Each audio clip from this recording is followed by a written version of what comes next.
artist is Miss Coon, and it's day 2 of our Mad Scientist project. So last week we drew our scientists, we added color with crayon, and some of us painted and some of us didn't have time to. So if your beakers are still white, it's okay. I'll review how to add color to those. Our friends that are working forward, you're going to get a sheet of construction paper and some chalk. If you're at home and you don't have chalk, it's okay. You can use crayons. You can still get the same effect. So we're going to review how to add the paint, and then we'll get started. Okay, for my friends that still need to paint their beakers, what we're going to do is we're going to experiment with color mixing. So we're going to let 2 colors mix in each beaker. I'm going to limit it to 2 so that we don't get too many yucky colors. These are watercolor paints, so I'll touch the color and I'll just start dropping color drops inside of my beaker. I'm going to do several of the same color first.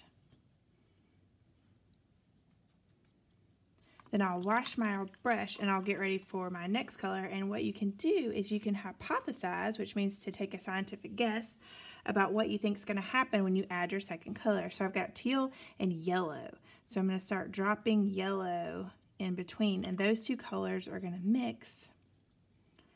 And they're making this cool limey green color. So I'm dropping this all over, letting those colors mix. And if you did this last week, it's okay. Some of us haven't done this step yet, so this is just a reminder. Okay, so I'm dropping my second color. And now I'll speed this up.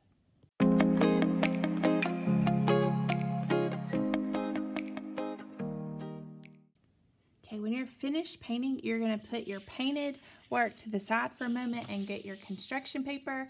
My friends that are here at school, it's a get what you get, don't put your fit. I'm just going to pass out several different cool colors and a few pieces of chalk. So you'll probably get a white and maybe 2 other colors. Let's see. And then we're going to draw bubbles on our paper. So we're going to start with our chalk, our white chalk, and we're going to draw circles. If you want a little bit of help, I can help you. We're going to do big circles and small circles. Make sure that we get them close to the edge. As many as you would like. I'm going to put these to the side. Okay, and then I'm going to take my finger. My finger's going to get chalky, and that's okay. And I'm going to slide my finger around. I'm not rubbing all over my paper. I'm just rubbing in a circle on the outside of my bubbles to kind of blend that chalk in.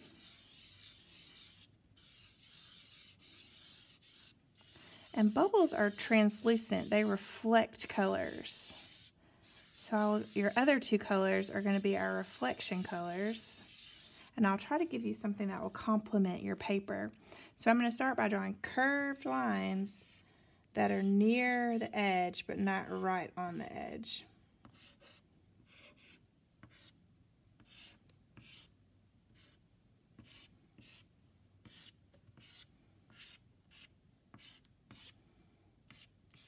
Okay, and then I'll do the same thing. I'll blend those in. I'm not rubbing it all over. If you take your hand and just rub your paper, it's going to kind of get messy. So I'm trying to follow the curves that I've drawn.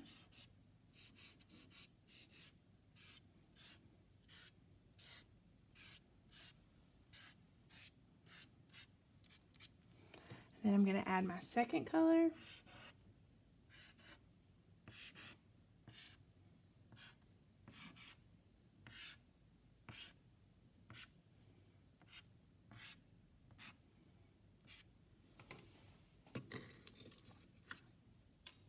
And blend those in.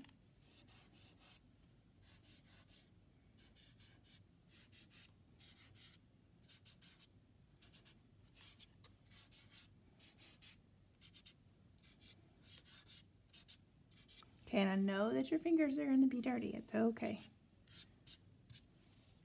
Okay. I might add just a drop of a third color in just a few places.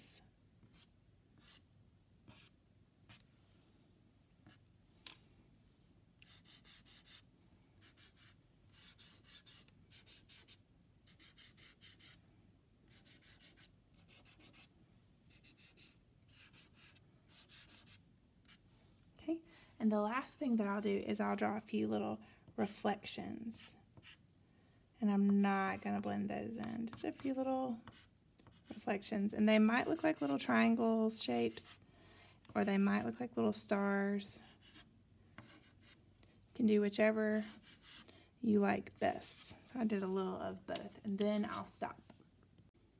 Okay, hopefully while you're working on your bubbles, your paint will have time to dry. So the next step that we're going to do is cut out our scientists and our beakers.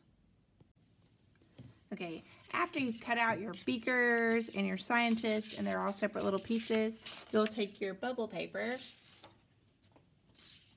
and you'll arrange them into an interesting composition. So you could put your scientists in the center, you could put them to the side, you could have your beakers tilted in different crazy ways, you could layer them over each other. It's really just up to you. So we can glue them on, and remember, when we glue, we're going to use just a dot, not a lot. If you have a glue stick, you can use your glue stick, or you can use Elmer's glue. I cannot wait to see what you create. Remember, you can share photos of your art on Instagram at Kuhn Art Room, or you can email them to Miss Kuhn at kuhn@auburnschools.org. Thanks!